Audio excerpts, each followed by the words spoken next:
তো রেডি হয়ে বসে পড়লাম। কেমন আছো বন্ধুরা? আশা করি ভালো আছো, আমিও ভালো আছি। তো এই মায়ের তো 1 মাস হয়ে গেছে, আমার মা আমাদের ছেড়ে দিয়ে চলে গেল।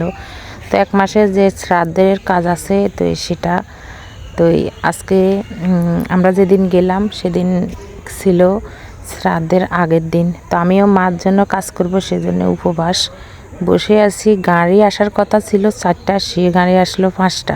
তো আমরা বের হতে অনেকটাই সময় দেরি হয়ে গেছে। আর পৌঁছালাম রাত্রের 1টা বাজে, অনেক রাত হয়ে গেছে। আর ঢাকা শহর তো সবাই জানে কেমন একটা জ্যাম পড়লে তো সবার অবস্থা একদমই খারাপ হয়ে যায়। তো সকালে তো শুধু মাছটুকুও কিনে নিয়ে আসছে, আর সবগুলো আগেই বাজার করে।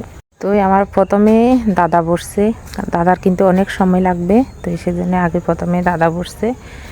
দাদা বসছে দিন 10টা, প্রায় কি 10:30 এমন হবে। তো ব্রাহ্মণেরা প্রায় 3জন আসছে, একটা ছোট ব্রাহ্মণ আর 2টা। তো এই যে সবাই আছে, দাদার আশেপাশে সবাই বসে আছে, আমিও আছি। তো আত্মীয় স্বজনও আসছে, কিছু আসছে আবার কিছু একটু পরেই আসছে। তো এখন আসতেছে, এটা আমার মাসি, বড় মাসি। তো সবাই আমার মায়ের জন্য আশীর্বাদ করবেন এবং দোয়া করবেন, আর অনেক অনেক ভালোবাসা দিবেন। আমার মা যেন যেখানে আছে ভালো থাকে এই কামনাই করবে। তো আমি কিন্তু কাজ করব সেজন্য উপাস ছিলাম আগের দিন। উপাস বলতে সংযম আর কি, শুধু আতপ খেলাম। তো তারপরেও আমি করতে পারলাম না মায়ের কাজটা, শুধু ভাই আর দিয়ে করলো, আমি কাজটাকেও আর করতে পারলাম না। তুই পরে করব। তো এখানে আবার রান্না বাড়া চলছে।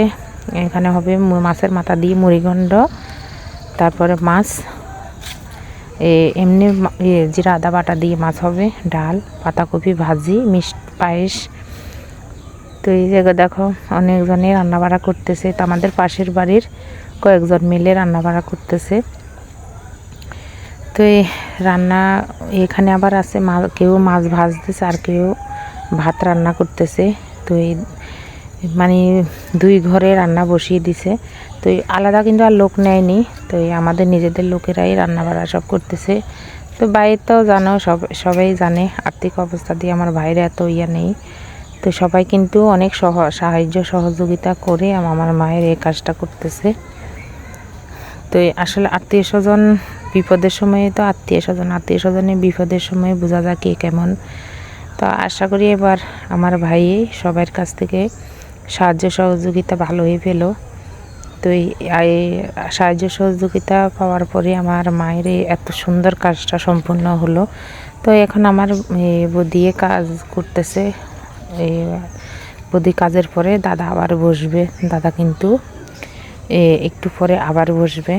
তো তারপরে শ্রাদ্ধের কাজ সম্পূর্ণ হবে। তো আমার আজকের মতন ভিডিও এই পর্যন্ত। আমার ভিডিও এডিট করতে একটু সময় লেগে গেল। তো এই সবাই ভালো থাকো, কে কোথা থেকে দেখতেছো অবশ্যই জানিয়ে দেবে। আর ভিডিওটি ভালো লাগলে লাইক কমেন্ট শেয়ার করে